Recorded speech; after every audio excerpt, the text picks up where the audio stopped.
Salute. The streets are buzzing. Welcome to the chat show. We shout you out. We keep it 100. Healthy Knicks talk. I see the chat. Salute Sherwin and Will. Hope you're well, family. Everyone out there. Hope you had a blessed day. Eric, salute. We're going to be talking about tonight's matchup, tonight's loss at the MSG to Memphis. But of course, we're going to talk about the title of the show, Roadblocks. What's holding this franchise up, this organization up, currently and in the past. What's preventing it from, achieving success? Salute. Hope you're well. Yeah, indeed, Will. Mitch was an absolute beast tonight against Steven Adams, and he did say that he had a sore back as well. What a performance from Mitch. We'll get into that. Salute, Hewlett. Hope you're well. A tough matchup tonight. The New York Knicks, they hang tough, but of course the shortcomings, got in the way of, really competing for the full 48 minutes against Memphis.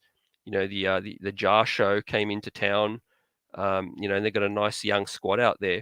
They're building the right way. We're going to be talking about the Knicks, and what's holding things up for us. We've got the trade deadline coming up next week.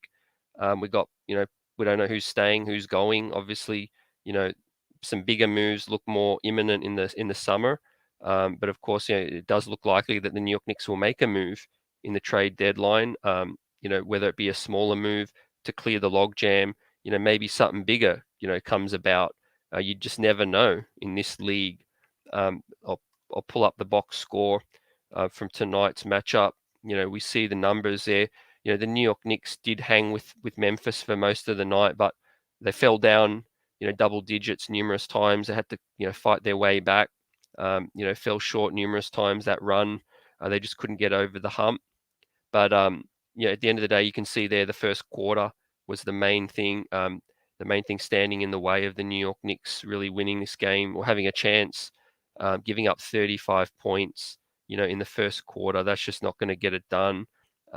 They scored 27 points themselves tonight. The offense wasn't an issue tonight at all. The New York Knicks put up at 108, but the Memphis Grizzlies just got whatever they wanted. At one point, they were shooting 58% in the first quarter. You see 35 points there. The New York Knicks just can't get stops. We've talked about it at length. We know the starting unit and its shortcomings, with the backcourt, with Kemba Walker. When you play Evan Fournier, it puts a lot of pressure on everybody else. Those guys, Evan Fournier starting to ball out on the offensive side. Salute to Evan, getting that trade value up as well. But, the New York Knicks do put a lot of pressure. They don't have, a whole heap of gifted defensive players outside RJ Barrett and Mitch, in the starting unit, right? Julius is all effort, that's what he relies on. But, Fournier and Kemba, they just don't, they can't hold their own against athletic players like Ja Morant and that. And Will says, yeah, Memphis looked like a well-oiled machine for 4 quarters. Facts, Will. Sometimes it's nice getting a up close look at a team that you hope to look like one day as well. Athletic, young, talented team out there in Memphis. Salute to them in the way they're building things. A small market team. Again, another classic example, of the small market team, building the right way. You're obviously getting lucky, through losing with Ja Morant, and things like that. But the way Memphis have shot up just so quickly to being, to competing the way they do, right? You got to admire that. And, that's what I want to talk mostly about tonight in terms of, the roadblocks for the New York Knicks team and franchise. What is holding this organization up from getting to that point, right? And who's a keeper around for the future? Who are the building blocks for us? And who are the roadblocks?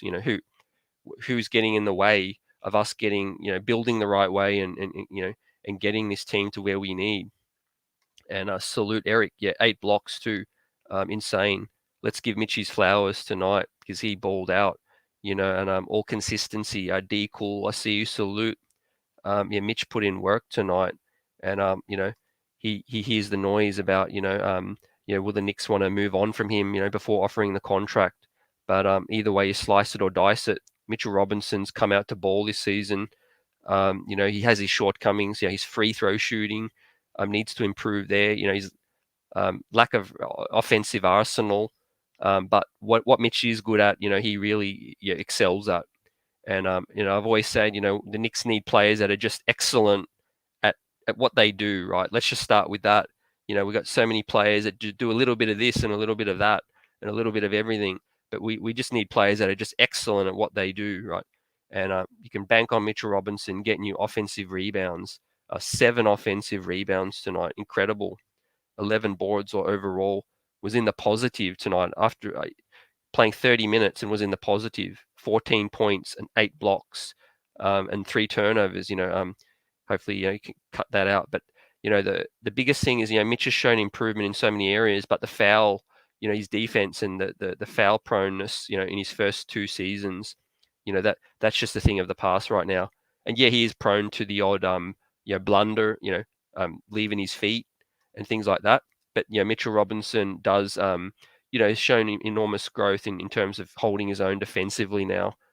Credit to the staff and whoever's working with him. Salute Parrish. And maybe he's learned a bit from Nerlens Noel. Salute Canal. And maybe he's learned a little bit off the coaching staff, a bit of Noel, a bit of Tibbs, a bit of everything. And it's all hustle and heart for Mitchell Robinson, right? If you're going to pay a player, pay a player that's come out to play, consistently like this season. And I don't think he's going to, command no monster contract or anything like that, right? Just give him what he's worth. Ain't no wrong with paying a player what they're worth. Robert Williams got what he got. Like Canal says, pay that man. Pay that man Mitch, right? You can count on what he gives you. Like I said, you need players that give you a bona fide skill set, each and every night, right? Against a ginormous Herculean, Steven Adams, to do that tonight, that really, really impressed me, and that's something that I'm really going to look forward to seeing, Mitch play for the next 30 odd games, right, for this season. We want to see that, continue. Salute Lex up in here and the mod squad, Drew, salute. Drew couldn't really watch the full game, but heard Randall threw another temper tantrum out on the court. I didn't see the whole game either. Maybe I think you might refer to the Desmond Bain confrontation. I saw that. Julius went up to the huddle and got in their face. I think it was a double tech. Canal. He's a pass first point guard away from being a walking, sleeping 16 and 12. Great comment with that, Canal.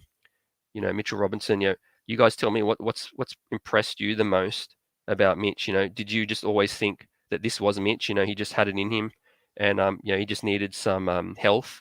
He needed some conditioning. We know he came in a bit heavy. In the summer, he came in, put on the muscle and the weight. And I saluted him for that too. It paid off early in the season. He looked stronger. He wasn't getting bodied. He was catching the boards and the oops still. But what it was affecting him was his cardio conditioning. He was gassing out after 10 minutes every night. And the fact that he's now running games out, right? He's a force to be reckoned with. He can't be contained right now because if he can go at this rate for the 30 minutes, a night, it's just going to be beautiful to continue to watch, right? He could be exceeding the Robert Williams contract, in terms of value. I know he can only be paid. I think technically he can only be paid that limit 50. I think it's 58 for 4 years. But Mitch, and also I said he's flashing little offensive dimes, in terms of putting the ball on the floor. The fake dribble handoff and just little things like that. Which we've been hoping to see that little glimpse of an offensive game. For Mitch around the bucket. On the flip side, Nerlens Noel, when he's on, but when Nerlens is not on, it doesn't look pretty. Minus 15, 16 minutes tonight. That offensive, the defensive rebound with him and Obi that messed that up. And the ball ended up getting tipped back into the hoop. That was frustrating, right? The Knicks were making the run. Nerlens ended up close to team worst, -15, and a donut, 0 points for Nerlens Noel, right? So is the writing on the wall for Nerlens Noel? You know, he guards the pick and roll very well, Nerlens, but you know, we all know Nerlens' shortcomings, and for $10 million, yeah, I'd be super happy to move on from Nerlens' contract. Um, yeah, salute Canal to that. Mitch is we got to definitely factor that in. The fact that Mitch hasn't had a proper point guard, right? There's been glimpses of Frank and other dudes getting him involved. RJ finding him on the oop as well, and also um, get pass first point guard, yeah, or a downhill point guard who can pass as well, like Drew says. Facts, yeah, facts with that one. And Drew says, yeah, what annoyed me the most was RJ cooking the entire second half, and the team just flat out ignored him to throw it to a struggling Randall. Yeah, I think that's it. Also, we've touched on it, Drew, about the lack of offensive structure with this team, right? It's a lot of reads and a lot of freewheeling out there, like Tibb says, a lot of rim reads and things like that, right? When you're trusting the ball in the hands of players that aren't the most gifted offensive players, right? You're going to have so many possessions where the hot hand just gets ignored, or like you said, the future of the franchise just not prioritized the way they should be prioritized. And like Mitch up, like Lex says, Mitch is definitely a player we have to prioritize a lot more, in terms of look for him on the floor, right? He's a threat each and every time. He's most of the time he's got a mismatch right on the switch or something like that, and we just need to feed the beast down low, and we'll start to see more numbers, like we'll continue to see more numbers that Mitch is putting up. Yeah, like Drew says, RJ could have easily had 30 to 35 if his teammates ignored Randall. Um, yeah, RJ obviously struggled the last game. Tonight, you know, 39 minutes, big night for RJ in terms of minutes, 23 points. Like you said, you could have ended up with a lot more. I'd like to see RJ's assists go up a little bit too, but he wasn't handling the rock a lot tonight. Was RJ, one assist, no steals either, a block. But yeah, RJ's on the rise. We need to start prioritizing him, and which brings us back to the topic, right? The topic of tonight, the roadblocks, right? What long-term success for this club, this organization? What are the roadblocks from slowing us down or stopping us from getting to where we need to get to as fast as we need to get to, right? That's being real, like just being real with where we're at. I think understanding who's going to be here for the future, right? When we hope to win the next championship, who on this current roster is realistically going to be a part of that, right?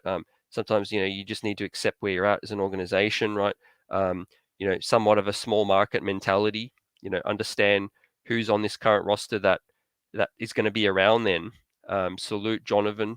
In terms of the roadblocks, like I know we have a coach right now, and Tom Thibodeau.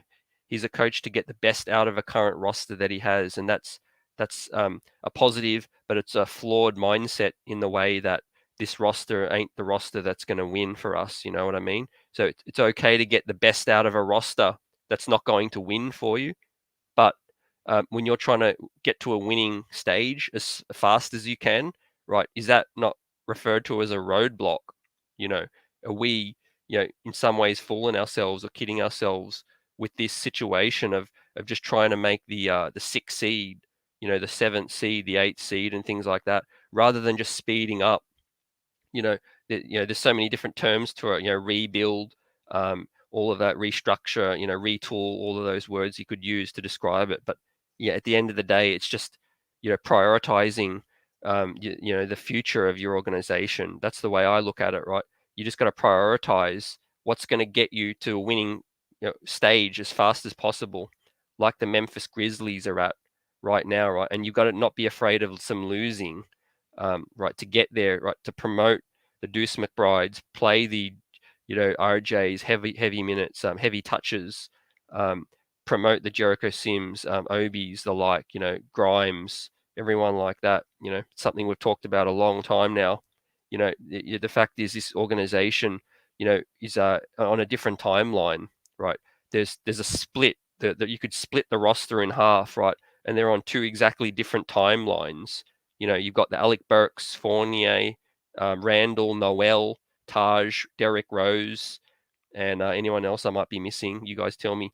And then, of course, on the other side, you've got a whole half a roster that's basically similar age, all the same kind of age group that are all going to be, hopefully a winning team, but they'll all be at the same age when we get to that point, right? You got the RJ, the Quickly, the Grimes, McBride, Sims, Obi, and all of that, right? So there's, it's okay to have a roster of a mix, you obviously need some vets for the locker room and things like that.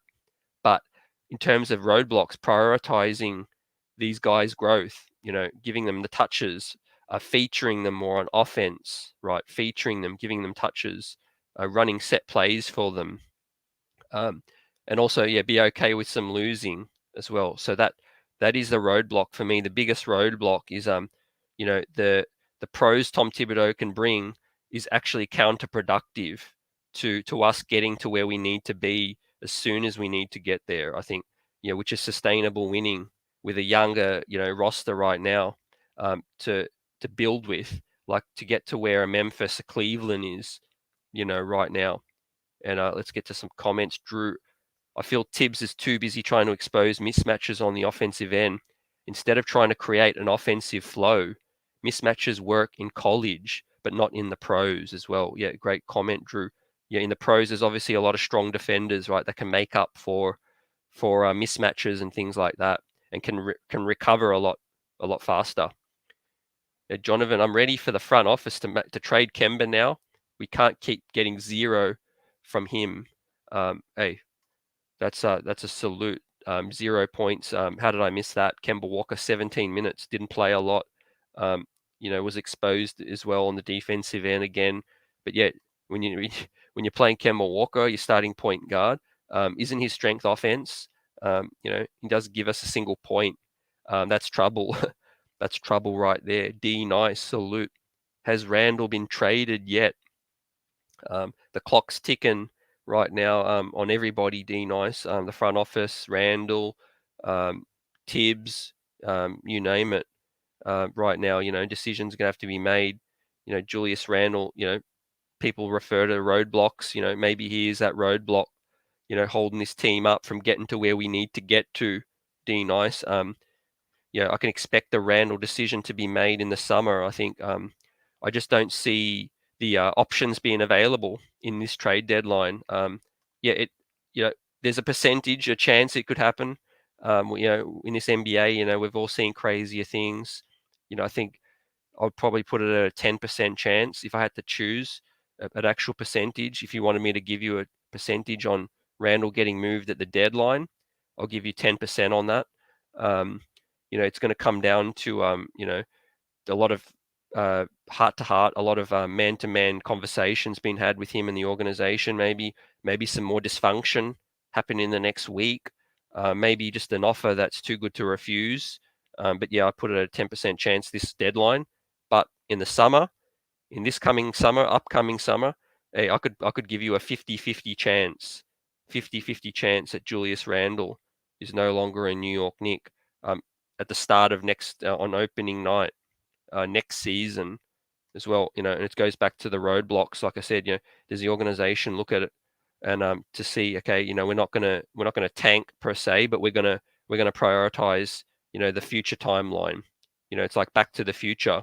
Like I said, split the roster in half. Julius is on that other side of the timeline. I know he's not too old. He's only 27, but 28 by the start of next season, right? I don't see us winning a chip in the next 2-3 years, right? He's going to be sort of the latter end of his prime. And Hewlett, salute. Knicks need to keep feeding the hot hand.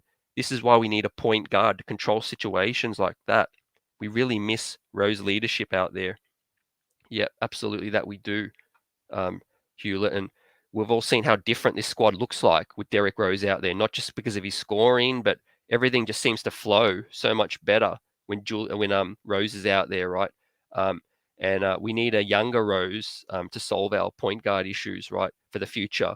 That kind of mold, like a Ja Morant, Donovan Mitchell, a younger Derrick Rose, a player that can just split the defense in half and get to the cup at will, can pull up from deep and shoot, can find the open man as well. Derrick Rose, not the truest floor general, but just somebody who's just so dynamic when he's on the court, right? He has the defense on a string, and he can get to where he needs to get to, right?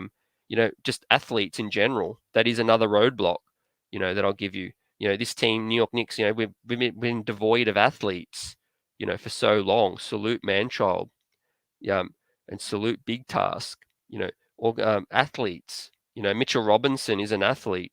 RJ Barrett, somewhat of an athlete. Cam Reddish is an athlete. Obi Toppin's an athlete. But for the most part, we're devoid of athletes, right?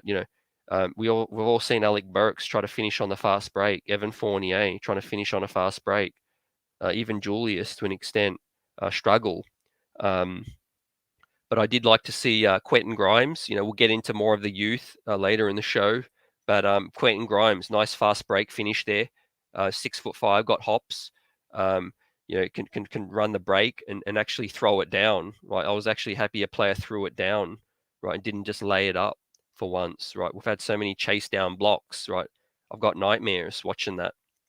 And Manchild, this team can be better with a different coach. Definitely not going to disagree with that. I think, Tibbs has his strengths, like everyone has strengths, everyone has weaknesses, just like all of us. But, the coach has got to mirror the roster. It's got to match. Um, Tibbs got the most out of last season. And what I felt that the decision behind getting Tibbs in here was to hope that we would land a couple of bigger stars, a couple of bigger vets, right? So that Tibbs would be the perfect coach to lead us to the, deep playoff runs and Eastern Conference Finals and things like that. Having a Tom Thibodeau in here would have been perfect for that. But at the end of the day, the roster hasn't gone down that path, right? We're more in a building stage than we are in a vet sort of competing stage. So, like Tom Thibodeau, he may just be the table setter to set things up for the next guy, because the pressure's going to start to mount. The New York Knicks looking like will be a play-in team at best. I think he's still got room to breathe for another year, and then I think he'll really be on the hot seat in terms of decision needing to be made. And Lex mirrors that. Tibbs is a roadblock. Does anybody believe Deuce couldn't do better than Kemba, or Cam couldn't do better than Burks, or even Sims better than Noel tonight? Hey, ding, ding, ding! You hit the nail on the head there, Lex. Tom Thibodeau, let's put him down as a roadblock. All his weaknesses, all his strengths, it's a roadblock right now for this organization. Like I said, getting to a sustainable winning stage, like a Memphis and Cleveland are building right now, right? We want to build for sustainable success. Tom Thibodeau can squeeze the most out of a roster, just like squeezing juice. But at the end of the day, right, this roster doesn't mirror him and what he's good for, his strengths, and where he's at in his life, in his career. 64 years old, right? Is Tom Thibodeau going to be around here for the next championship? I'll give you 99.99% odds that he won't be as well. So that's a roadblock. Big task salute. Everyone in the chat showing love. This is the chat show, your show. We shout you out. We keep it 100. Healthy Knicks talk. We've got the trade deadline coming up next week. Everyone excited for that. Some shake up, whatever it may be. I'm all for it. A little shake up. We've seen enough, right? 50-something odd games, almost 60 games now of this. We've had a great sample size. We know what's been a failure. We know what's been mediocre. We know what's part of the future. And let's see what the front office does. And Johnny Davis salute. To think D Rose is our best and most consistent player. A great comment. Man, shout out to D Rose as well. That says a lot about us and it says a lot about him. As a 33-year-old player that's had multiple surgeries, been almost staring at the end of his NBA basketball career. For Derrick Rose to still be going through ankle surgeries and things and still be our best, most consistent player. And I bet you he's going to come back and not miss a beat too. I can expect him to probably come back and start bowling out and have a couple more 30 pieces as well. Big task salute. Appreciate that. Got the Knicks warm up on from I think it was 3-4 years back. And yeah, man child, they better give Mitch the bag. The maximum bag that they can give him is I think the 58 mil, the same contract that Time Lord got at Boston as well. He's definitely earned that so far. Of course, we don't need to pay him right now, which is great. We can see him for another 30 more games and rock out.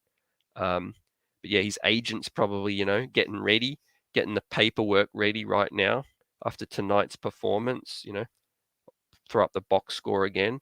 Drew, what I don't understand is that Knicks fans one game will say trade Mitch, and then he plays today and they're like re-sign Mitch as well. Hey, we ride and die by day to day, Drew, as well.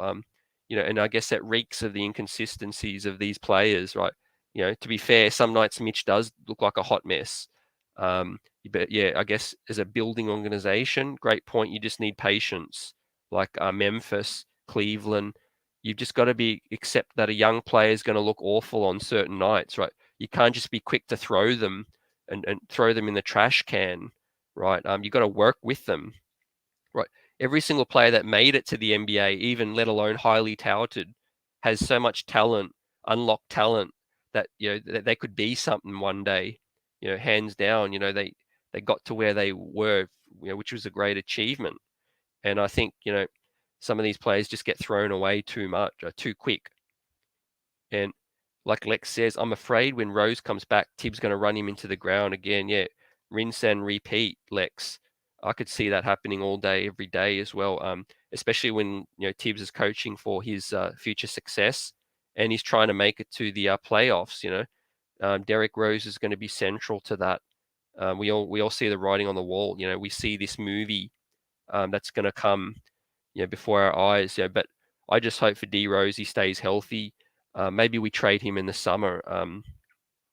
Again, I wouldn't be mad at trading D Rose in the summer and on draft night, perhaps, see if we need a piece to try and move up, a piece to try and move up and snatch that young talent we need. And on the other flip side, give it a contender D Rose, right, to make that run. I won't be mad at that at all. Let's not waste D Rose's, the final, twilight years of his career. And Drew says, I don't know, I like Deuce, but he can't go past anyone when he attacks the rack. Just like I don't think he's ready like everyone says he is, but he's better than Kemba as well. Yep, I can understand that, Drew. And I've said previously, let's continue to let Deuce rock out in the G League, right? Let's not really rush things. And I'm all for putting him in for Kemba too, because I know I want Kemba out of here, but at the same time, let Deuce continue to put up those numbers, right? And growing confidence. And like you say, Drew, Rose may start. I can see that too. He comes back because he's our only competent point guard. Do they address that at the trade deadline? Let's wait and see, right? In about 7 days from today, we'll know what's up. We'll know what's up in terms of the point guard situation and what they're looking at. And, maybe the organization also realized that making a move right now, a short-term move, maybe the roadblock as well.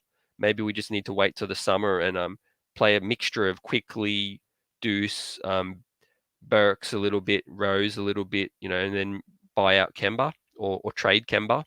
But yeah, I'll be interested to see what this front office does. I hope they don't pull the trigger on no short-sighted move. And like Manchild says to Drew, I've been on Mitch Hive ever since he came into the league. Eric says, pay that man as well. And Lex been rocking with Mitch since rookie year. Everything people are noticing now, he's been doing to everybody in this league from the very beginning. So a lot of love from Mitch tonight. A homegrown player. We drafted as well with the 36 pick in the Carmelo Anthony deal. So there you have it. The Carmelo Anthony deal still has life in terms of breathing life into this organization, right? From that move, that was a good trade from Scott Perry. But let's see what happens with Mitchell Robinson. whether we keep him or not. Peace, Duras, peace.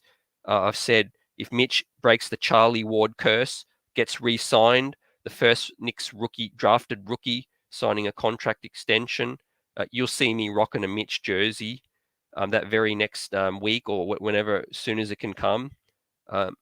That's going to be the jersey I buy. Mitchell Robinson, right? If he breaks the Charlie Ward curse, signs a rookie extension, you heard it here. And a man called Butterfinger Noel put the ball in his own basket, right? Hey, he knows how to score, right? Just for the other team. Nerlens Noel, let that man go to a contender, please, and help some other team out. Green Goblin salute. Just hope Knicks can trade Kemba and Burks as well. Yeah, that looks like the obvious moves, right? Green, the go-tos. Kemba might even be a buyout. I wouldn't be surprised if Kemba can get bought out. Other teams might see the writing on the wall, and yeah, in terms of that, but maybe a second round selection, just anything we can get for Kemba. Leon has to find a suitor for Randall ASAP, man-child. We all know bigger moves happen in the summer. There's a lot more teams assessing where they're at, movers and shakers and whatever direction. I think there'll be a heap of new options for Randall in the summer, right? And I think we may only benefit from keeping Randall for the rest of this season, just because let's say he starts to look a little bit more like last year's Randall. I know it's a long shot, but if he starts to play, because he can't play any worse right now, if he starts to play a little bit better, get that trade value up for the summer, right? And make big moves, make big shifts, put RJ in the driver's seat, move and shake, in the summer as well. Add a few nice young pieces as well. I'm looking forward to that. But hey, we're all about the roadblocks tonight. I want to see the next 30 odd games for this season. I don't want to see no Burks, Noel, Fournier, Randall, and things hold things up for the youth, right? For the other timeline we're on, right? We're all in the time machine, ready to go to that next timeline where the New York Knicks are about to go on a parade and win that championship, right? And what are these roadblocks stopping us, from getting to that point? And peace, Allah, don't talk to him about moving Mitch, money making Mitch. I'm not talking about even moving Mitch's jersey. He can keep it all. No jersey swaps even for Mitch. He can keep it all and receive the bag. Let's hope he continues to do this, and let's hope they continue to recognize, right? Recognize what's up. And Green Goblin, agree Randall needs to go get 2 technicals today. Manchild Feb 10 seems far for me. Hey, one more week. We're counting it down. Noel was a bad signing to a lot of people. I think they were just in fear of losing an asset, which is why it was a scared signing, was the Noel one. Mitch was coming back off the injury, and I think they were too scared to go into the season without another backup center, I think. But man, did you need to give Nerlens Noel 10 mil? It's looking like a pretty bad deal. And Taj, again, another player, a warrior, that had a great career, holding things up, right? Taj is a nice mentor. I'm okay with him sitting on the end of the bench, no problem with that at all. But just don't be eating no one's minutes. Deuce needs better comp than the G League. Yeah, he needs to go light it up for us. Basically off the bench even. Like we say, there's no reason Deuce couldn't get 10, 15 minutes a night for this New York Knicks club, right? And just rock out, learn the ropes, beating up on backups. You know what I mean? We need that. We need to stop playing guys out of their position, right? That is a roadblock too. Let's add that to another roadblock to the list tonight. We play guys way too out of position. Right? Alec Burks, trying to feed him as the point guard when we have a bona fide young point guard in Deuce Miles McBride for the future, right? Even Quickly, people are still very high on Quickly being a point guard for the future, right? What's the harm in giving him the keys for a little bit to try and see, right? If he fails, he fails, but you're never going to know, right? It's going to be too late. That is another roadblock I want to add to this list, this ever-growing list tonight that you guys keep adding to. Another roadblock is the New York Knicks. We waste players' rookie contracts. We wait till their third, fourth, maybe even never, in their rookie year to give them a chance, right? We wasted Knox's whole entire rookie year contract, Frank's rookie contract, Emmanuel Quickly, right? Crazy things. He's going to be in his third season next season. We haven't even prioritized him. Other rookies, Obi will be in his third season. There'll only be one more season after that before you're forced to make a financial decision, right? And you're not even giving these players a chance to show you what they are, right? That is a roadblock, wasting rookie contracts, not prioritizing them with growth and minutes. Green Goblin Suit, Kemba Burks, Taj Noel, yet we all want traded. Sign me up for every single one. Randall, obviously, I really got to see the package. I believe Randall can still turn things around. You got to be really careful with losing money on the Randall deal, which is why I want to wait for the summer. I still want to move Randall. Don't get me wrong, but I want to wait till the summer to see what shakes loose. Be civilized. Salute Knicks family. IQ shot selection, horrific. Can't disagree. It's like he gets so excited, the blood rushes to his head, and he wants to be that one, right, to set Madison Square Garden alight. But sometimes he just needs to open his eyes and and be more of a floor general, right? Maybe that will be the knock on him forever, right? Maybe we all just want to see something in IQ that he doesn't end up showing. I still believe with reps and and film sessions he could grow in that area, but that may be IQ's knock forever. The fact that he sees himself as a point guard, but will never be that kind of floor general. He's a scorer. He's a baller and a scorer in a shorter player's body.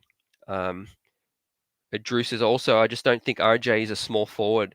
He's just too small. That's where I think Tibbs should put Reddish as well. Another segue to Reddish tonight. Like I speak on rookie contracts and wasting them, right? We traded for Cam Reddish. The elephant in the room now is what move in the deadline is going to come up to free up some runway for one Cam Reddish so he can run the floor. Cam Reddish came in here. A lot of fans excited to see him play regular minutes, right? I'm chomping at the bit to see Cam Reddish play 30 minutes a night, 25 minutes a night, right? Just to see what he can do, right? I'm all resigned to this season being a wash, right? Even if we didn't make the play-in, right? I know if we play Burks, Noel, Fournier, and all that, we could most likely make the play-in. I got no doubt about that. But let me ask you guys an honest question: do you really want that, right? If playing Fournier, Burks, and all that just to make the 10th, 9th seed, just to make sure you make that play-in, would you prefer that? Or would you prefer risk missing out on the play-in altogether if it meant freeing up minutes for Reddish, Deuce, RJ, Sims, Grimes, whoever, right? Whoever it may be. If you had to pick or choose one or the other, which side of that would you want to be on, right? Play these vets with no future, a dead end, just to make the play-in, or would you want to see these other young players take a risk on missing out on the play-in? There's those young players even may well get us to a play-in anyway, but it's still a risk. Tom Thibodeau, Leon Rose, they need to have a man-to-man. They need to pony up and have an honest conversation as to where things are at. Right, man, there are too many cooks in the kitchen right now, so to speak, in terms of agendas. Some dudes want to, rock with the future. Some dudes in the front office want to keep pushing for vets. It's obvious. That's why we've ended up with this concoction of different parts and pieces, and trading for a young player that can't even play. And I mean, we don't know who's coming and who's going. Right, next week is going to be the biggest relief for me as well as a fan.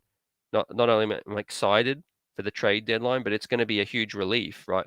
Because at the end of the day, they're going to have to draw a line in the sand. They're going to have to draw a line in the sand as to what's coming up, right? Either in this deadline or in the summer. A lot of these vets need to be shipped out of here.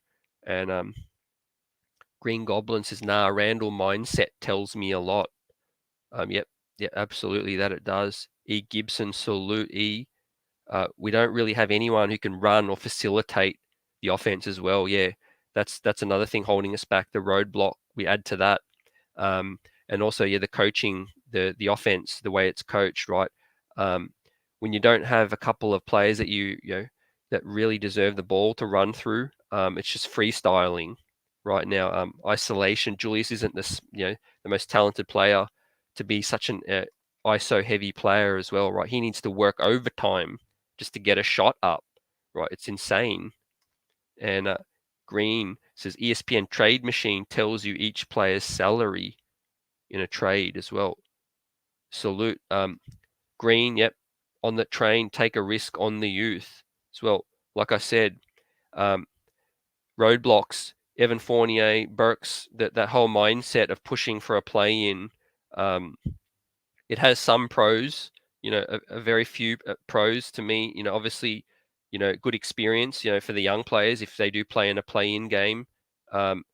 Perception around the league. The New York Knicks continue to compete, I guess, for a playoffs berth.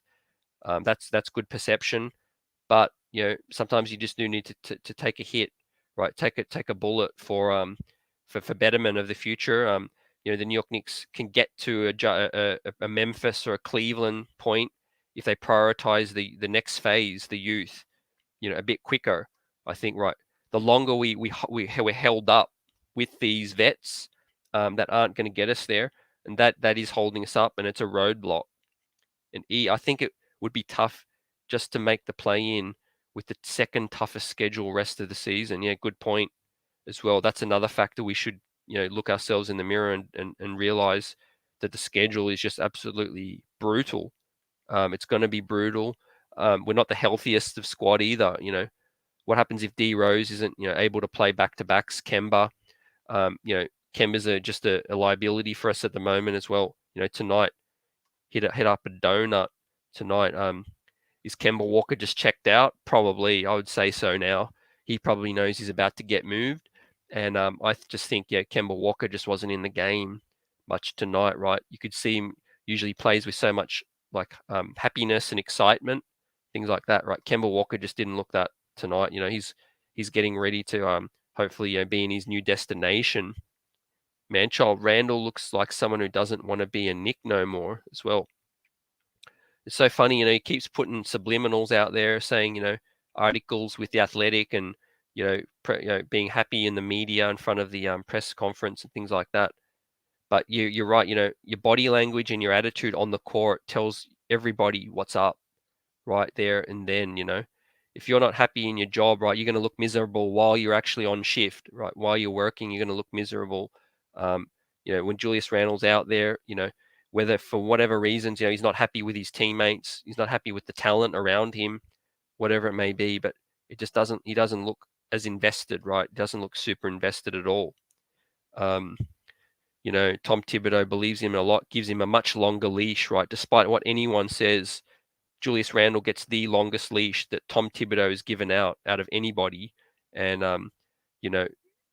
he needs to be held accountable, more accountable for that, right? Even when we get more stars eventually, if Randall is a guy we keep, right, he's a second or third option at best, right? So he should be getting used to being held more accountable, being held in check, things like that. If we brought in a second star, there's no way he's wilding out the way some of the things he's doing, as well. And that's what you mean about his mindset. And like Green says, youth will get us to the playoffs, if we play them as well. Right. The faster you develop these young players and help them get to that path, the sooner we can become a Memphis, sooner we can become Cleveland, right? Then you stack some vets a little bit to help you, push you over the top. Your Kevin Loves, your Jared Allens, these kind of players who's still young, but these kind of players, Steven Adams, that are going to help the young players along, right? We're just trying to pull the cart before the horse. We're trying to sprinkle on those vets before the youth are ready, right? We should be doing it the other way around. Take some L's, prioritize the youth, then sprinkle the vets on top when we're ready to compete. Johnny says why they keep Julius quiet. Is it because he got into it with the fans? And if they started calling for his head, Dolan got no choice as well. Yeah, they got a lot of decisions to make, Johnny, and I think a lot more conversations are going to be had in the summer as well. I think so. Um, with Julius, I don't see a blockbuster deal like that. Trading Julius at mid-season, um, that'd just require a lot of fortitude, right? I think, and one I just don't. The main thing is I don't see the deal coming to fruition right yet. Unless there's probably one deal that I could say most likely would be a De'Aaron Fox Sacramento Kings swap type, that kind of swap. Maybe a Ben Simmons bigger structured deal with other teams possibly, but I just can't really see a Julius trade mid-season with any other formation. With the trade. Salute Mike. Randall took away all the momentum at the end tonight. Why did he go to the other team's huddle? Clyde even said, get him out before he does something bad, then gets ejected as well. Yeah, who knows what's going through his head, man? I'm at a loss in terms of what he's doing, right? What's in his head? He's wilding out, and I think that tends to happen when you give a player the keys. You let these players, and you anoint them something when there ain't nothing yet. Last season, he was a first-time All-Star. Salute. We gave him his flowers. We welcomed him into New York. We paid him the money. Welcomed his family with open arms and things like that. Embraced Julius, but sometimes it's on the front office too. You have a guy that's clearly a number three, number two, and number three at best, and you let the second season linger without getting a second star in here, and then this is with the Julius that you're going to get. Hewlett, I personally want to rock with the kids. We should be a top 6 with the vets, but if we do make it to the play-in, anything can happen though, as well. Yeah, absolutely. And look, it wouldn't be the worst if we just pushed just through the rest of this season. Rip the band-aid off in the summer, like I said. Try and make the play-in 10th or 9th, 8th, whatever it may be. Try to play these young players as much as possible. See where we can give them some valuable experience again. But like we spoke to Mark about the other day, what a trade is going to happen, right? In terms of clearing the runway for somebody, it's got to be Kemba Walker or Alec Burks, most likely. If you had to put a gun to my head, Nerlens Noel, Kemba, Burks, and Fournier, possibly. And salute Keith. Randall, the one that kept us in the game, he had more assists than our sorry ass point. That's a problem as well. Yep. Let's add that to the roadblocks, Keith. Point guard play. No structure to the offense. We don't know where our assists are coming from on a nightly basis. You know what I mean? Some nights a power forward leads us in assists. Some nights a shooting guard leads us into assists as well. Salute Stephen, salute. And Green, Randall got the bag and he thinks he's untouchable. Yeah, it's success gone to his head. Straight facts. And quiet money. Salute, welcome. Hope you're well. Roadblocks we're talking about tonight. This morning, roadblocks for this organization to get to where it needs to get to as fast as it needs to get there. Right, we don't have years to waste. Right, the sooner we prioritize what's going to get us to our next chip, that's the course of action that I want to take as well. That's the course of action that I'd like to take, because again, you could be middle of the road playing these vets for decade upon decade. That ain't where we're trying to be. We're trying to be sustainable winning right now. We're trying to win sustainable. RJ Barrett is still so young in his career, right? He could be around for a dynasty, multiple championships like the Spurs and things like that. And we need to start giving him the keys. And I'm all for taking some losses, along the way, because that's how these players, improve. And that's where the New York Knicks have been scared to go. That is another roadblock. The New York Knicks have tried to microwave this thing so soon, right? We're scared to take some more losses for the development, the betterment of the young players, right? We're trying to bring in vets year upon year, right? Mook Morris came in, after Kevin Knox had a great rookie season. We're too scared to see what that looked like, so we brought in a vet to cover, Knox. That was another roadblock. And we've done it all over again, bringing Nerlens in here. You draft Jericho Sims, you have Lucas Samanic, Obi Toppin. Get creative, right? Nerlens Noel, there ain't a creative bone in Nerlens Noel's body, right? Into his game, right? Nerlens Noel cannot create for himself. He's very static on the court. $10 million, that was a bad deal. How many turnovers did Randall have tonight? Let's pull that one up. Just two turnovers tonight. Green, that was surprising, but yeah, he's certainly most of the culprit. Salute quiet, yeah. I've checked out like Julius as well. Oh man, I don't blame you. When you're leading player as well is acting up like this as well, it's tough. It's certainly tough. We deserve better. As fans, and short-term pain for long-term gain. I think we just got to ride out this storm. Nick Nation, chat, everyone watching. Let's just ride this little bumpy road out because there's sunshine on the horizon. I feel, you know what I mean. We have a younger front office. They are younger-minded thinking. Leon Rose ain't old. World Wide West ain't old. Let's hope they get with the youth and understand. Each and every night we see these young, youthful teams come in here and give us the business, right? And they watch it firsthand. They know what's up, right? What this organization now needs to do, and let's see whether they can pull the trigger on some of these moves, right, and move some of the vets along. And yeah, we all thought he had bigger more. That's the thing. Randall he fumbles and bumbles a lot. That we all think he had more turnovers than what he does. And and I'm not always trying to get on Julius because I want to get on Julius. It's just he's in a role. He's been put in a role where he's almost been set up to fail, basically. And Julius does have a legit gripe in terms of if you to take away all of Julius's struggles and his shortcomings, the other side of the roster is very flawed as well, right? Julius Randle literally has hardly any help. If we're being real, like he carried us last season, he got us to the playoffs, no doubt. RJ Barrett obviously stepped up major and helped this club along and has continued to help. But at the end of the day, Julius Randle, he does have a legit gripe in terms of there's no help on the roster, but that doesn't allow him to while out as well. That doesn't allow him to do some of the things he's doing. The Kemba publicity stunt, like I've been saying, that I think that's frustrated Randall. I'm sure it'll come out, in a book or something, or later in the seasons come through that the Kemba Walker situation, right? The whole press conference, the city editions, all of that, right? It was an experiment, failed. Randall did not play well. Actually, watch the game. Stats don't tell the story. As well, like Lex says, yeah, I do agree in terms of not just tonight, but yeah, stats can look misleading. If you watch a game, players can be not in the flow of the game and help their team as well.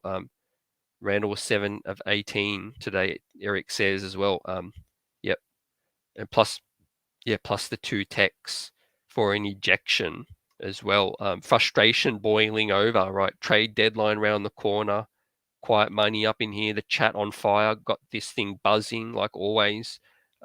You guys excited, ladies and gents, for the trade deadline next season, right? For me, it's going to be a lot of things: relief, excitement. To be able to see, hopefully, enjoy meaningful basketball in terms of meaningful minutes for players that are part of the future, right? I don't really care whether the games mean anything in terms of playoffs or not. They're meaningful for me because I get to see part of the future play more, right? We're talking 2, 3, 4, 5, 6, 7, 8 years. We're not just talking about a year or two of trying to make the the play in again or the 4th seed again.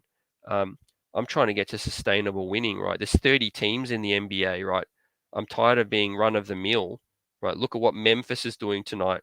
Look at what Cleveland's done. Yeah, I bet you bottom dollar Detroit in the next year or two will come out of nowhere with another year of lottery talent injected into Detroit, right? How many times are we going to prioritize these roadblocks that's going to hold us up from getting to where this team needs to get to? And Tay, salute, good stat. Knicks starting five, Kemba, Fournier, Barrett, Randall, and Robinson have the minus 78 in those minutes and the worst any five-man lineup in the entire association, right? That's plain to see, right? And that's the main point of our struggles. Yet Tom Thibodeau loves his vets. He'll continue to push that lineup out there, maybe for multiple reasons. Maybe Leon's told him before the trade deadline, you must play Kemba, you must play Fournier in that, otherwise I'll look bad. But yeah, like you said, that's the worst five-man lineup, and it's sad, right? Considering we have so much talent, right? We have a melting pot of young talent on this team, right? Almost every Knick fan we speak to will tell you that, man, the Knicks haven't had this much talented youth at the same time for quite a long time, and we ain't even prioritizing them, which is sad to see. Mike D, RJ is the guy to build around. His composure at this age is incredible. Um, yeah, great take, Mike. RJ, you know, I said this before as well, playing in the playoffs in his second season was a blessing as well for RJ, to give him that excitement and that taste of a meaningful basketball was a great thing, right? Because if you think about it, a lot of third overall picks don't end up getting to experience the playoffs in their second season, right? Most of them have gone to a morbid franchise and things like that. But to play in a playoff series in his second season, um, that was great for RJ as well. And I think he's better for that experience. And he says, yeah, I think the Knicks was trying to build on last season's success, but it was evident we need to move on from relying on the vet players. And Randall is not the one guy or a leader. Yeah, absolutely.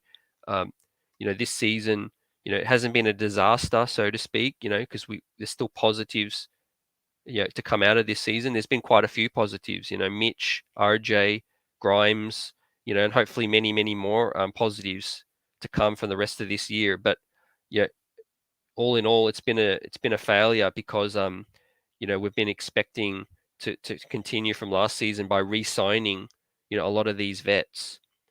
And Quiet says the NBA is so shady. I believe that the team is just unlucky. I think we are being set up to fail. Um, yeah, I can see parts of that and what you're thinking, Quiet, in terms of we just never seem to get the rub of the green as well. Every now and then the sun should shine on you, but the New York Knicks, again, we get bad call after bad call. We get, even tonight, whenever we get a challenge, right, the replay is there to clear to see that the challenge was correct, successful challenge, yet they make up some BS like, oh, this other person fouled the player, you know, just to make sure that the refs save face, right? That's just, it's disgusting in terms of the referee side of things. Um, and Quiet doesn't want RJ or Randall. RJ is fool's gold. I don't want him or Randall as well. Who do you want to build around? Quiet, who do you want to see get up in here and be civilized? RJ has the slowest Euro step I've ever seen. The dude be in slow motion, right? Yeah, and he always guesses the wrong way sometimes too. Gives up the charge. But hey, he's 21 years old. I got to remind you guys, RJ Barrett, Star J Barrett, just give him some time. You know what I mean? And in terms of Roadblocks, another one, the New York Knicks rarely wait a full player's rookie contract, right? You rarely wait their full contract before making a decision on them. So, well, we usually move on from them a little bit too soon, as well. So I'm happy for us to just keep RJ, whether he's slumping or he's not. Let's just ride out his whole rookie contract and then make a decision, right? We don't need to make any decision on RJ at all right now. Um, just continue to evaluate him, continue to let him play through mistakes, and let him show us what he is. At the end of next season. And Quiet says Randall works for the league, not at the Knicks. Dude is sabotaging the team, and probably RJ too. And it's really discouraging. Yeah, the quicker we get him out of that number one or leadership role, so to speak, the better. Um, Straight facts. And Tay says, I've never seen that, a transfer of a foul on a challenge, right? Like I said, that the NBA, they make up a lot of BS. I've seen it many times this season, not just once, right? That the challenge will be clear to see that the refs were incorrect, but they'll spot some trivial thing in the back of the back of the replay. They'll see, oh, a player fouled someone else over there. We'll just change that foul call to say that that player fouled the guy in the way in the corner as well. Um, they'd be on some BS with the whole challenge thing anyway. Right? I've been saying that from the very beginning, right? The NBA is the only sport that will give a player a challenge or a coach a challenge. They win the challenge and then they lose the challenge, right? It's ridiculous. It makes no sense whatsoever. Why would you give everyone one challenge and it doesn't matter if they win or they lose? They lose the challenge. They don't get to keep another challenge, right? It's crazy talk, right? That's got to change. And a Manshot says yet to quite. I would like to see RJ without Randall on the team to make a more evaluation. Yeah, like I said, we need to be patient and wait a whole player's rookie contract especially when they were the third overall pick. You know, third overall pick comes with a high pedigree, and you've just got to wait it out. And like, yeah, he's the Manchild. You know, weird call, right? The NBA be on something at times. Or these refs, you know, they get in their feelings. You know, they take things personal. You know, they're human beings as well. These refs take a lot of heat from players, but they also try and dish some back, right? You know what I mean? Some sneaky stuff going on. I believe until we're not the most valuable franchise in the league, we won't ever get a break as well. Hey, great point with that too. Yeah, financially wise, you know, whether the Knicks, you know, we've been losing for so many decades. We're still the most valuable franchise. You know, in how many sports would that fly? Right. I know, you know, in soccer, when I follow, you know, when teams have decades of losing, you know, they usually go into relegation and, you know, they crumble. Right. This organization just gets richer and richer. You know what I mean? A team that just keeps losing gets richer. You know, let that sink in. And Lex should have been a leg kick on Jar. Yeah, I missed that one as well. Appreciate that spot. But yeah, I didn't even see Quickly touch Jar's elbow. Right, it was a kiss at best on Jar's elbow, but they found a way to change that one. And salute Vaughn, not happy at all about the sportsmanship of Randall. Walks into the Grizzly huddle like he had 40 and we're up 20, and then his attitude. Yeah, and that's what it goes around to. Vaughn, you know, people say, is Randall built for this, right? Forget his game, forget about all this contract, all that. Is Randall built for this, right? I mean, we have not won in a long, long time. You know, there've been many players before Randall that have flamed out, right? You know, trying to be that one, trying to get us over the hill. You know what I mean? Is Julius that kind of guy that's going to be around? Man, you know, he's certainly not showing us that in terms of his attitude and, you know, like I said, other little distractions, right? Man, just get on with it. You know, play ball, get on the court, do your thing, go back to the locker room. Just you know, keep us out of the back page. You know, keep us out of the dysfunction, man. That was probably the biggest reason I was pro Randall trade, you know, the deadline or any point. It was just the dysfunction, right? You know what I mean? No other player would have come up in here with most improved, all NBA, all star, and comes back the next year looking like causing disruptions. You know what I mean? When you have those three achievements, you're supposed to go on to bigger and better things. You know, you're supposed to announce your arrival in the NBA. You know what I mean? Not announce your dysfunction. But you know what I say? The classic tale. You know, you got paid the bag, and maybe he checked out. You know what I mean? His future's set. It's guaranteed money. Yeah, a feeling that not a lot of us have ever had. Maybe some of us may never have the feeling of guaranteed dollars. And you know, we all know some of us never know when our next check's coming from, right? So your mindset, you know, people's mindset completely changes. Best believe that, right? We go to work every day for a certain goal, a certain hustle, right? But when that check's in the mail, no matter what, then you know, it's all fun and games, right? You come in here, you piss fart around, and you do whatever you like. You know, you while out on television, it's like it's a soap opera, for people. And Vaughan says, RJ is a great foundational piece, and loving that he's finally getting his rep. Great January. Yep. And Quiet Man, I saw that stat that we have been the most valued franchise the last 6 seasons, but have lost 70% of the games as well. Yep. Like I said, that's crazy. And there's no other reason for that other than us, and New York City, right? We're in the biggest market with the best sports fans in the world, period, hands down. That is the only two reasons that a team that has lost so much can still be the most valued franchise, right? Without the team, without us, there is no Knicks, there is no team, right? I mean, it's all because we pay that hard earned to watch and to attend, as well, and the bright lights, Madison Square Garden. And I agree. Yeah, our future looks bright. Our rooks, stash players, and buzz around the free agent. We just need to reserve our judgment post trade deadline. But if the rotation does not change, then heads will roll.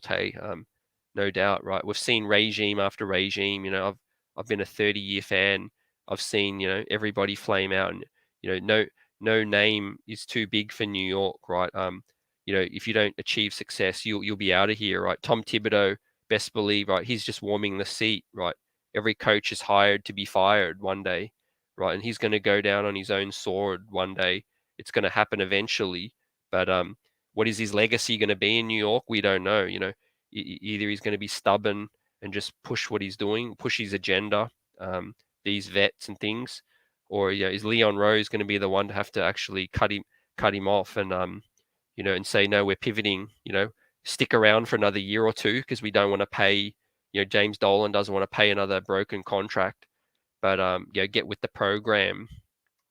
And Manchild, the Lakers and the Warriors and are not far behind the Knicks in terms of value, and they're winning franchises. Yeah, yep, absolutely. And our brother, salute. I know we've been lost this game. Besides, there's 4 more tough games, and it's got to be struggle with defenses. Lakers, Warriors, Jazz, Nuggets.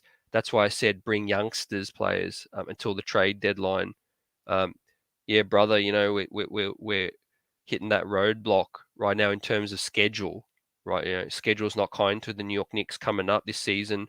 That's why we're going to be prepared to take L's, regardless, right? But make the L's mean something, like I said, give players the right shots, give them the shine so that they can learn. Don't forget Memphis, Cleveland. Everyone wants to look at a team's success, as soon as it happens, but they want to quickly forget about what the road that team took to get to where they are. Memphis had to do a couple of losing years. They had to lose to get to where they're at now. Cleveland lost so many year after year after year, right? But they were on the right path. They were trekking the right path so that they could get to where they're at right now, right? But the New York Knicks, they want to take their own road, right? They want to take a road through the jungle, through the forest, with no trail to follow, no pathway. They don't know where there's an oasis, and you know what I mean? We're trekking the forest blindfolded, at the moment, right? We don't really know what direction we're going in, and I've come to realize that the reason other teams players come here and have a good game is because we are the ones with the largest media coverage. So the league uses us as the launching pad to showcase as well. Facts, quiet. The most bizarre thing I've ever seen in sports almost in my life was when James Harden, you guys may remember, I think it was 3 seasons ago, launched his signature shoe at Madison Square Harden, and he called it Madison Square Harden, a signature shoe, right, at an opposing arena, right? That's bizarre to me, right? A player launching their signature shoe on the night of an away game. That just shows, players just want to come here, ball out, and then leave. And you know what? Maybe is another roadblock on that note, the practice facility. I never really read too much into that, but the practice facility being up in Tarrytown, away from the city, you know what I mean? You got to listen to players. A lot of players have told us, they don't want to come to the New York Knicks. They don't want to travel 35 minutes out of the city every day. to practice, and then have to go back to the city again. Well, you guys tell me, is that another roadblock we can put down here, right? Are we too stubborn? We're valuable as a franchise. We got all the money in the world, but we won't build another facility, right in the Mecca, right in the heart of the city. And Quiet says and that's why we never get anything. It's terrible. We'll never be good. I don't blame nobody that thinks that way whatsoever, right? We've been treading 3 decades or more of dysfunction, because, like I said, we're blindfolded right now. You know what I mean? It's the blind leading the blind in terms of leaders of this franchise organization, owner, mistake after mistake, but refusal to learn from their mistakes, right? That's why I said, as soon as we get out of these roadblocks, with where this organization can get to where it's going to get to, where it needs to get to, right? We're playing around with tomfoolery, with vets and dudes with their last year in the league, Taj Gibson, Derrick Rose on their last legs. Bless them, salute them, but you know what I mean. They're probably going to be grandfathers by the time we win a chip. Hopefully not, but you know what I mean. At the end of the day, we're so far off a chip, they're away from their timeline. It's not funny. You know what I mean? We don't need to be playing them. The minutes we're getting, they're getting. And Mike D, Knicks also get a lot of corporate people to go to games. So many suits in the seats, right? Celebrity row. The Mecca. Who wants to be seen there? And it's never going to end that way. I agree in terms of quiet money. As long as we continue to accept mediocrity, nothing's ever going to change. You know what I mean? We may get lucky and find the right president that just makes the right acquisitions and puts everyone in the right positions to get this thing going. But at the end of the day, maybe we don't. Maybe it is the owner in terms of saying no. Put out a vet product. Just to appease the fans, right? We need a name. That's why I'm really excited to see the trade deadline in the summer, right? Does this organization show no fear of losing? Finally, just show no fear and strip things down a little bit, strip it down to its bare, and then build it back up. And Quiet says, yeah, these other teams are small market and are still not the same. And Deuce had the triple double, monster performance. Deuce McBride against G League opposition. So, salute to him. Great performance. So much potential. Deuce McBride. Tibbs brought him in here. Tibbs loves him, which is funny. But hopefully we start to get to see him, more in the minutes in the big club, in a backup spot at least. Right, be getting minutes that way. Tay, but great performance. I haven't even checked the highlights yet, but I'll check them out. What impresses me is the assists and being a floor general, because we knew Deuce came in was capable of scoring. He had an offensive game, and the fact that Deuce is doing other things, got me real excited. And Manchild, the Illuminati sacrificed the Knicks, and Quiet. It's about getting multiple high draft picks with top tier talent. We always somehow miss out on the right picks as well. Yep, that's another roadblock. Quiet too. We continue to select in the late lottery. Late lottery. For all the hype on RJ Barrett, that was, whatever you think of RJ, that is the one year we were finally able to get to the third spot, right? And we got close enough to getting a generational talent. We haven't whiffed close to that other than KP, because we haven't selected it high since Patrick Ewing. Again, building the right way, understanding, missing out. Even the year we were the worst team, we were on track to get Karl Anthony Towns, and what happened? We fell to fourth and ended up with Kristaps. So that was, you know what I mean? I mean, it gets to a point where maybe we are hexed, right? We were so overdue for luck. It's not funny, right? You know what I mean? This organization should have got lucky 10 years ago. And brother, whatever I said, I agree, but we need to trade Kemba. Came 0 point. Burks came same old. Julius until 6 Feb. We need a point guard to help the players without struggle, without D Rose coming back. yeah, D Rose is going to come back. He's going to ball out. But again, I think it's not going to help us this season. We need to make moves in the summer. I think D Rose has got to be one of those guys that has to get moved on.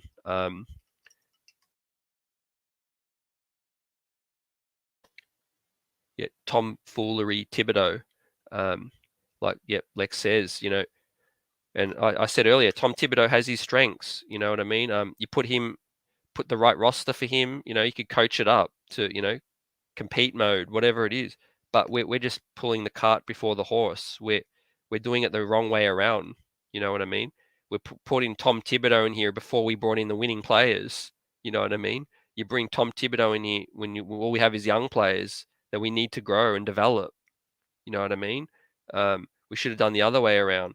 We should have got some young guy in here, develop all the young players to become first-time all-stars and on the verge of her stardom, and then maybe you bring Tom Thibodeau in here, to help them coach to a chip. But we're doing things in reverse right now. And Diras, that's not a roadblock. They live around the training facility. I live 5 minutes away. I salute. Yeah, for the young fellas, that's good. Definitely, yeah. The vets have said that they didn't like the fact that the travel time and the facility, some of the star vets that have, dissed the Knicks in the past. But yeah, for the young fellas, that's good for us as well. Less distraction.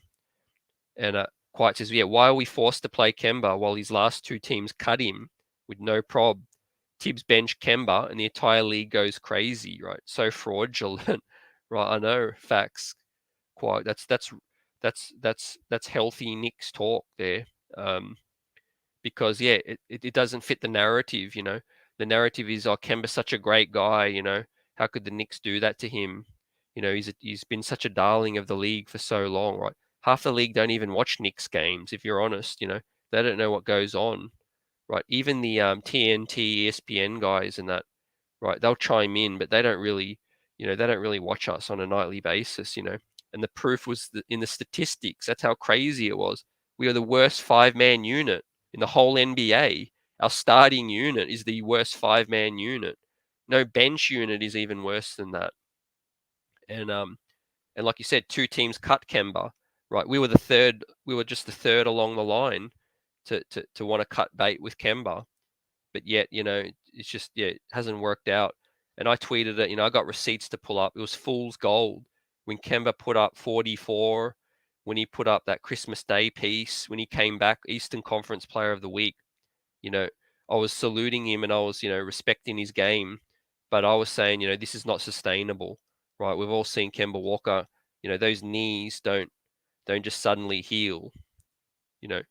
And Vaughan says, CT, the team not boxing out is on the coach or the players. It's definitely for me on the players. Boxing out, it's a fundamental skill, right? They should be aware of, just get a body, put yourself on a body. Yeah, it's infuriating, Vaughan, the boxing out. That we were actually, funny enough, we were on our way to a comeback tonight, and how many offensive boards did Memphis luck their way into? Just because we couldn't grab that defensive rebound and close the possession down. It's crazy. And a trip down memory lane, man child, the franchise went down when Dolan took over from his dad. It certainly hasn't been pretty for Dolan. The Rangers are doing a lot better, but yeah, the New York Knicks, I'm all about trends and patterns, right? We've been following this pattern for so long. And how long is it before, it's the definition of insanity, doing the same thing over and over and over, expecting a different result, right? Like I said, the New York Knicks have had one winning season and one playoff series win, I think, since 2000. That's just been way too long for the wealthiest franchise in the biggest market. It's unfathomable, really.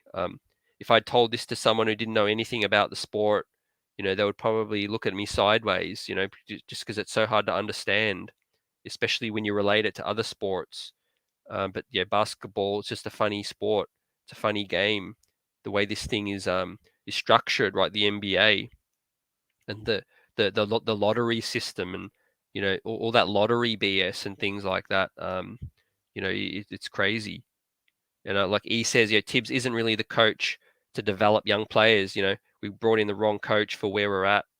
And I think we've gotten some big. Had we gotten some big free agents, I think we've not gotten big free agents because of Dolan. As well. That's crazy to think. And there's a Charles Oakley book out there. There's been stories out there that Dolan, people have told free agents not to come because of Dolan. That's the truth. Yep. And hated that. Made us upset. And Manshot, who knows what's going on in the locker room, right? Crazy talk. With that, in terms of, we don't know. I guess Julius, he's a quiet guy. He's not a loud leader, vocal leader. He sits away from everybody. He's on his phone 24/7. You know what I mean? What are other players thinking about that right now? That's why I say this locker room is so divided in terms of timeline. It's not funny. RJ and the younger players, their timeline in their careers is so different to all these other vets' timeline. And we need to correct this thing. We need to align it better and straighten this thing out, right? And our brother, speaking of which, I give the money to Mitch. He came tremendous. His first Monsters block since '91, aka Pat Ewing. Seriously, I like Mitch, and I respect his performance as well. Yeah, absolutely, brother. We talked about it earlier tonight. Mitch Robb had himself a game. Just continues to grow. Despite his limitations offensively, he's very, very good at a few things, right? We don't have players that are very, very good at certain things, right? We have players that are okay in different areas, but they're not excellent in specific things. Mitchell Robinson, beast on offensive glass, beast on field goal percentage, beast around the cup. Still young. I'm not sure even how old Mitch is, 22, 23. Let me know, but he still has a lot of upside, and that's why I pay him that contract. I think it's worthwhile now to pay him that contract because he's earned that and he has upside. I'm okay with playing a player with upside because it's a gamble no matter what. Signing Nerlens Noel $10 million, a player who has tape for 10 years in the league almost, is still a risk. You know what I mean? Paying Nerlens Noel is a risk. Look what we're getting. So, of course, paying Mitchell Robinson is a risk. But you're betting on upside. That's the thing. You're taking a risk to say, I'm investing in you because you've got game and you can make improvements. You know what I mean? Imagine if Mitch gets a little baby jumper. I'm just saying hypothetically, he gets more sound fundamentally, defensive wise, positioning, pick and roll defense. That's just going to be a win-win-win in terms of signing him at that deal. And I think the injury proneness, sort of that myth has been dispelled a little because he's had little ankle injuries here and there, but nothing major. Right, the injuries last season were a bit of a freak injury, in terms of the wrist and the other thing, the broken foot, the way he came down. And our Black Cat started for trading Pat, the captain, for Vin Baker. Man, you had to remind me on that one. You know what I mean? The sight of Patrick Ewing on another team's jersey just never sits well. But like I could see that. We traded away a lot of favorite players, back then as well. Trying to kickstart something that just never paid off. It's crazy to think what we've all gone through, and back to the roadblock situation again. Just failure to understand where we're at, as a team. Being in the melting pot, New York City, like we've been saying, the wealthiest franchise. We need to keep winning. We need to keep people entertained, right? James Dolan and that, his MO could just be, this is entertainment. I just want to keep people entertained. That's it. Whatever happens, right? And you know what move would spell that out? A Zion Williamson move. The New York Knicks could be focusing, zeroing in all guns blazing on one Zion Williamson. despite his weight, despite his question marks on his game, his health, all of those things, right? The New York Knicks are all about selling tickets, box office. The Cam Reddish move could have been the precursor. Zion Williamson move could be the checkmate. In terms of going all in, what do you guys think about that? In terms of Zion and what looks like they're zeroing in on potential hunt for Zion, right? His agent Austin Brown, CAA was Leon Rose was formerly his boss, right? So we have the inside track. We have the inside track on what condition Zion's in, his thinking, all of that, right? Well, Wild West, if he's doing his job, he knows what's up right now, and the New York Knicks have to have some plan. And Manchild, Mitch could have had a triple dub game if he had 2 more blocks. We pull that one up. Mitchell Robinson, yeah, he could have had just 2 more blocks, right? Could have had a triple double game with blocks. That would have been one for the record books. Salute to that. Appreciate that dime, and that's the narrative they're using to keep us in the dark. How many times your life have you been lucky enough to walk outside and find a $20 bill with no luck? And anything that happens repeatedly is not luck. Yeah, it's a pattern as well. Yeah, we're definitely watching a pattern. Lex, Zion might be a bad move unless he's really pulling the Harden. Yeah, as well. Straight facts with that.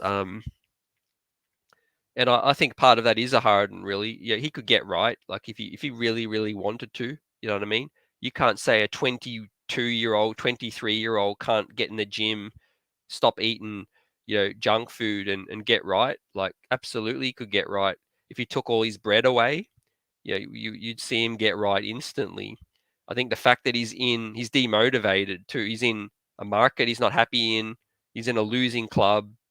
He's in a situation that he knows his future's probably not there either, and he's completely checked out, right? He's pulling a hard and straight facts. If I'm being real, right? If let's say the Pelicans were the next sexiest thing, they had all the stars, they were the next thing, next dynasty waiting, right?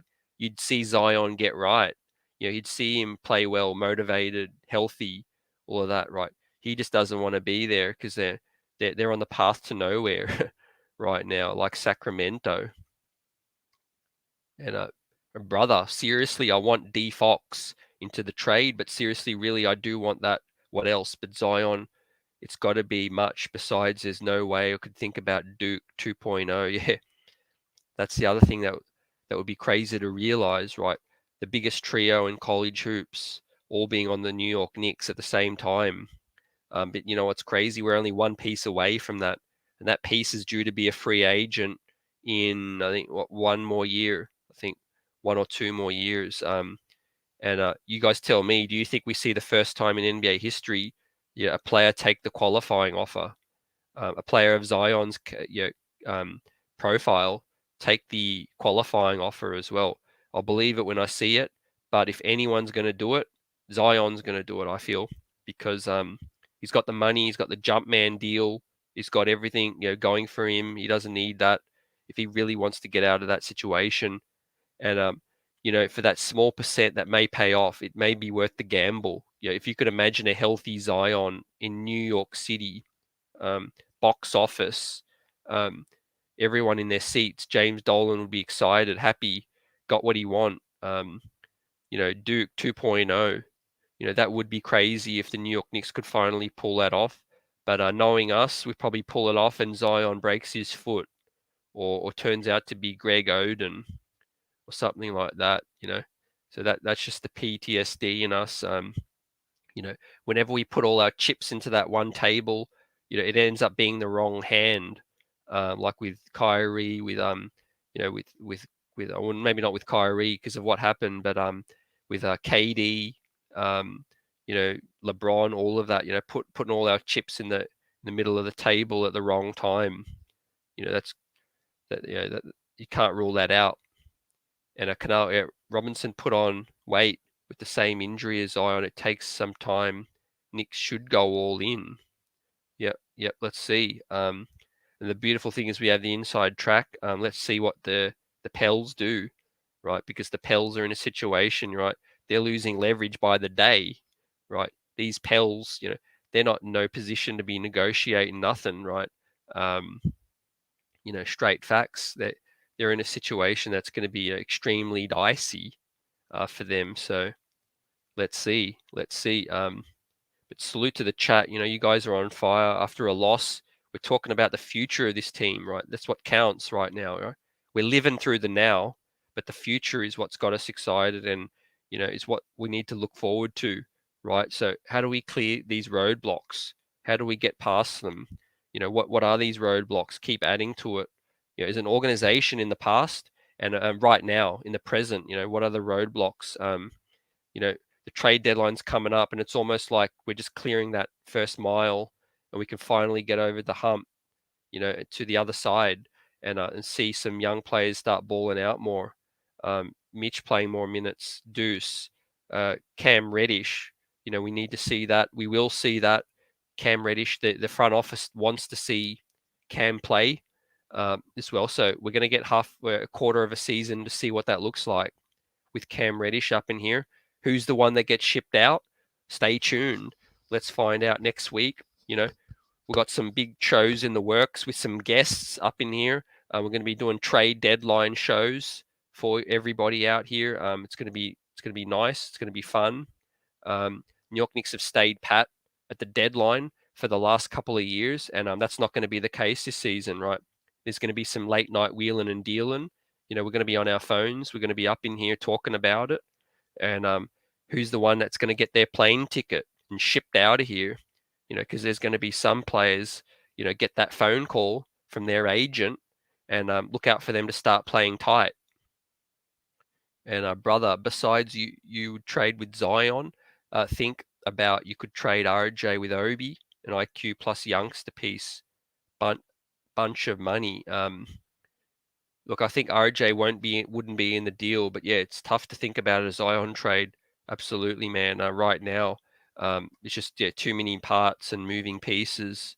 Right now, you probably have to keep Randall. You definitely have to use Randall as a centerpiece. And ship him back to New Orleans. To be with his boy Elf. And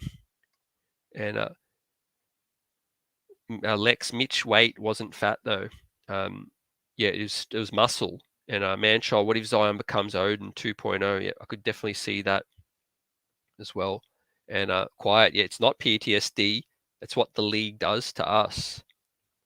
And Cam, RJ, Zion would be a spectacle and would sell tickets, but would just hope them guys could keep Zion motivated as well. Yeah, like we said, man, when you got that kind of bread at that kind of young age, man, it's kind of like you've just been given everything first without being earned it, right? Zion done highlights in college, high school, but he has not earned much. He's not earned anything in the pros. And Worldwide West Canal needs to be tampering right now. Oh, he's done some tampering already. I bet. He's tampering every day. I feel like don't let the NBA get a hold of his phone records because that's going to be some lit material there. But no, in all seriousness, Worldwide West, I was thinking about that the other day, right? How bizarre of an organization we are, where an executive outside of the GM and the president has so much control on player personnel acquisition, right? Even on draft night, right? We know Worldwide West has an official title, but I don't even know what that title is, right? It's just like legitimate tamperer. That's his title, basically. He can tamper legitimately. Yeah, and Tay, got all the real ones up in here. Appreciate it. Late night, early morning, kicking it. Some big news is coming. Don't worry. Soon there's going to be a lot more buzz in the next for the rest of this week, leading up to the trade deadline week. Tough schedule coming up for the New York Knicks, like we've been saying. A brutal road trip. We're talking about roadblocks. One of these roadblocks is this road trip coming up. But depending on which side of the fence you sit on, these losses piling up could bring us some treats, right? Lakers, Jazz, Nuggets, Warriors, Blazers, Thunder. Then we got back home for the Nets, Heat, Sixers back to back. Right, this schedule's brutal. One thing I can assure you is there'll be plenty more L's coming up. There'll be L's coming up, and what comes of them, definitely some shake up. Shake up with Kemba. I think Burks. I think Fournier's playing some nice ball. I've almost flipped my stance on Fournier, and he's sort of worth keeping for this season. Maybe you keep his salary for that big summer deal. What do you guys tell me about Evan Fournier?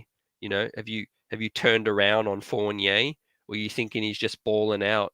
So he could save his apartment in New York, right? You tell me.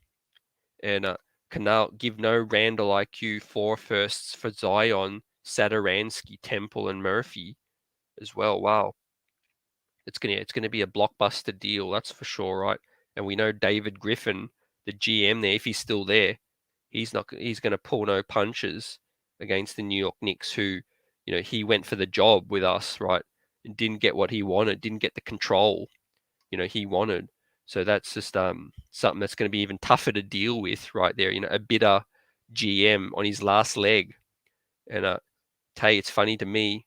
What we need is a defensive-minded scoring point guard, and we have it in Deuce. Any other team, I guarantee he gets significant playing time and starts. Yep, completely agree, Tay. And like we've been saying, the roadblock for us is our timeline. The front office and the coach and that, they're all differently aligned on a different timeline, unfortunately, right? They're all taken time machines and ended up in different locations, right?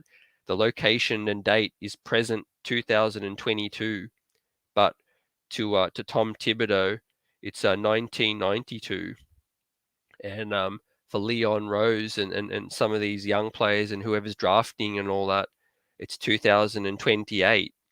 Right, so they're on different timelines, and that's why we're seeing this funky mess. This roster where we don't know who's coming, who's going. We've got 27-year-old Randall, who's been an enigma. His whole career's been an enigma. A crazy one-off year to the likes that we've never seen. Pandemic year. And we're witnessing this firsthand, right? Every year the New York Knicks dish up something more crazier. Following this team for 30 years, and they're still first that we've never seen before, right? We bring in a coach to try and win now, but we really are rebuilding roster right now. A victim of our own success, maybe last season, getting the 4th seed. It was beautiful. It was great living in that moment. But the playoff performance is the real thing that told us where we're at, right? Forget about the regular season wins and the push that we had. It was about the flaming out in the first round, right? Losing in 5 to Atlanta, right? Not even being able to win more than one game in that series, a team that we swept in the whole season. We season swept Atlanta, and we could only beat them once in the playoffs. That really was an indication of where we were at, right? Not the regular season, unfortunately. And Mitch been playing for pocket change and junk food all these years as well. Yeah, absolutely. A lot of people still don't trust him. I think he's winning this organization over in terms of his play, his commitment. I'm still a little bit scared of paying still, but I think it's still worth the risk because he has upside. You pay players like Randall and that, you see them check out. In terms of Mitch, his solid foundation is that he's a walking double, and that'll be around in the league for so long to come, right? Because he's young, and like I say, he could do so many things excellent. We have players that do a few things okay, like there are many things Randall does okay, RJ does okay. There are a couple of things that Mitch does that he's excellent at, and that's what we need. We need more players like that. And Diras Fournier stepping up big like a flamethrower, and he's playing harder. Facts. Yep, he's showing to me that he definitely wants to stick around. Is James is Fournier, because Evan, because he's in a situation where he just got here, right? A young family, a wife, a child. For him to have to throw that thing up and move elsewhere, that's going to be crazy. So Evan's been balling out, but I think it's still a short-term thing. I think Evan will be out of here in the summer.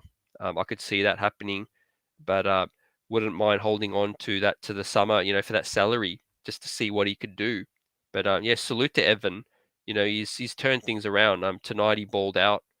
And maybe it's not even all on Evan. A lot of his struggles, it was inconsistency in his touches, inconsistency in his offense, because the team has no structure.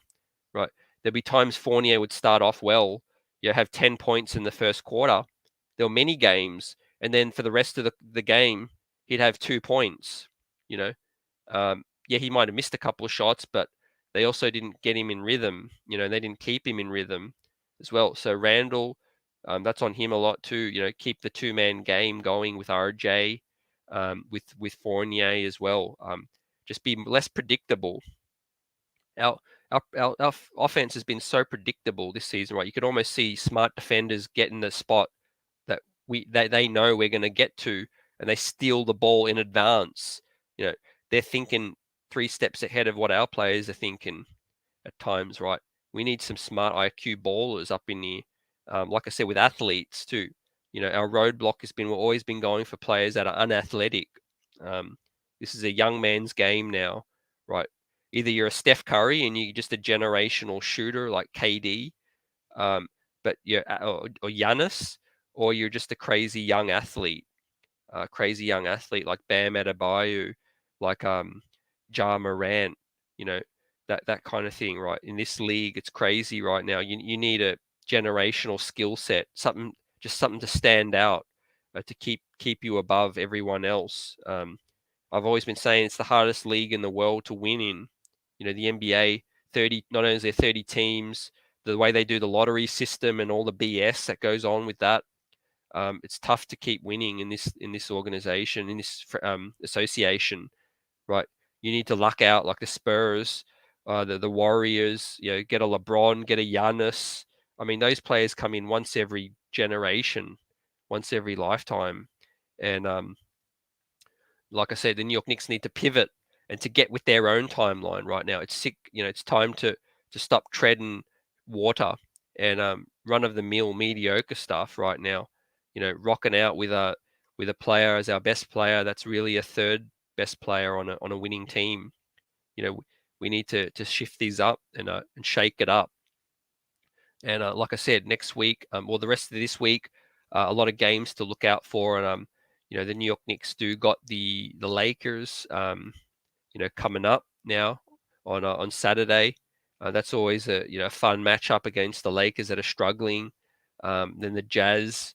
And then we got the Nuggets before the deadline, and the Warriors as well. So you could do your math and guess how many wins we might have or how many L's we'll have before the trade deadline. This roster is what it is. Let's see them pivot and clear one roadblock. You know what I mean? Start to eliminate these roadblocks that we speak of. We speak tonight in facts. Healthy Knicks talk. The chat show, we shout you out. We keep a 100, and it's healthy Knicks talk, right? This organization has been treading water for way too long, right? And we need to clear these roadblocks to get us to where we need to go. And of course, next week, the trade deadline. Got a lot of shows coming up, guests coming through. Stay tuned, stay on lock. Keep those notifications on. You guys are the best chat in the business. It's going to be fun either way the rest of this season. We're going to have some youthful players to cheer for, and let's see what moves we can pull off. Let's hope we can pull off swing more trades like the Cam Reddish one. High upside, low risk kind of moves. I'm judging this front office too, more than the players, to be honest with you. They're the ones who bring these players in. So I want to see how they're thinking. What is their plan? What is their mindset to get this thing on the right path? You know what I mean? Last season, it's obvious now, it was a fluke. You know what I mean? There were several things fluky about it. Maybe not everything. there was some legit things to our success with RJ, some other players, D Rose coming in helping out. But for the most part, it was fluky, and we're back to earth now. We're back to the real league. And a lot of organizations have passed us, like we say, Cleveland, the Memphis Grizzlies, other franchises on the come up next season and seasons ahead. So the New York Knicks do need to to get into second gear, in my opinion. Right now we're stuck in first gear. To be honest with you, our roster still needs a lot of work. We're in talent acquisition mode. We do have a lot of young talent. We just need to see them grow. We need to see them become what we hope they can be. There's many pieces. Which ones are going to stick around? Which ones are going to be moved on? Remains to be seen. But this organization needs to prove that they can manage assets well. Invest in the players that we need to keep around. Salute Eric wants to trade Tibbs. Again, I think his days are numbered. I don't think he'll be sacked in the next year, but maybe after that, I think eventually, Leon needs to have that conversation, right? Because I don't see that big star coming in here to complete the situation. And Lexiat, Flukius, Randall, empty arenas, balled out. Julius did put in a lot of hard work to turn his game around. He just is what he is. We're seeing Julius's limitations, come to full effect. And like Brothers saying, 4 more games till the trade deadline here. We think we'll turn this less into nothing. We probably get 4 more times with less struggle. Let's see. Canal, what about Walker Burks for Sexton and Rubio? Yeah, look, Sexton could definitely buy Sexton on the cheap. Canal, Walker Burks, there's some vets that would help out Cleveland push this season. They would be a tough out, Cleveland, in this playoff series, right? With Burks there as an extra piece, and we know Rubio's out for the year, and so is Sexton as well. Like you said, yet 2 dead bodies for help this year as well. Yeah, completely agree. That could be something as well. Maybe we tempt them with a draft pick, for Sexton as well, just to incentivize that. Both of them are hurt and are done for the season. Yeah, so it's not going to help us this season. DeRoss, we're in reverse, right? Not even in first gear, right? Our car's still in the garage, still in the mechanic, getting fuel into it. It's still missing. It's still missing chairs, seats. It's missing a steering wheel, even. We don't know what direction we're going. And Canal says Randall wasn't the only fluke last year. Every player had highs in 3-point shooting, and other teams were missing wide open threes as well. And of course, we treaded 500 for most of the last season. It was just that small stretch that we balled out and got 9-game win streak, right? Even in that 9-game win streak, there were 3-4 wins that we came out of nowhere, came from the death to win, right? The New Orleans game where Reggie Bullock hit the corner 3, we came from the dead. The Memphis game, the Jazz, so many, right? What a season it was. But it was fluky now, back in hindsight. And brother, wherever I said I need a point guard to help the Knicks struggle by defense. Canal, quiet money. That's the point. We get Sexton's bird rights, and open up rotation mins.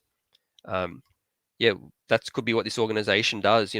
Buy low. These kind of moves, I'm all for it. Like I said, we're in talent acquisition mode here, right? We're ways off, right? You know what I mean? We're out here balling out, thinking Julius Randle's our best player. Like we're so far off winning nothing. Last season was a mirage now, and we're seeing in full effect. And what goes to show is that Elfrid Payton and Reggie Bullock, had so much of an effect last season. That shows you how ways off we are, at the moment right now. But with that said, we'll wind it up for this morning. Great show. You guys have been on fire all morning, evening. The New York Knicks took the L again. No surprise.